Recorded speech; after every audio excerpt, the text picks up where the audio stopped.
মন্দিরে গিয়ে আমরা দেবতার চারপাশে ঘুরি, এটাকে বলা হয় সার্কামব্যাম্বুলেশন। কিন্তু প্রশ্ন হচ্ছে, এটা কি শুধু ধর্মীয় নিয়ম? যখন আপনি একটি নির্দিষ্ট কেন্দ্রকে ঘিরে ধীরে ধীরে হাঁটেন, আপনার শরীর সার্কুলার মোশনে চলে যায়।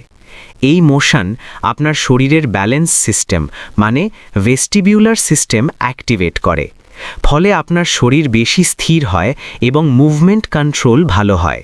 আরও গুরুত্বপূর্ণ বিষয়, আপনি যখন বারবার একই কেন্দ্রকে ঘিরে ঘুরছেন, আপনার মনও বারবার সেই কেন্দ্রেই ফিরে আসে।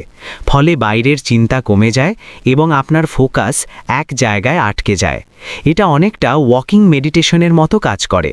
এছাড়া ধীরে হাঁটার কারণে আপনার ব্রিদিং স্টেডি হয়ে যায়, যা নার্ভাস সিস্টেমকে স্থির রাখতে সাহায্য করে।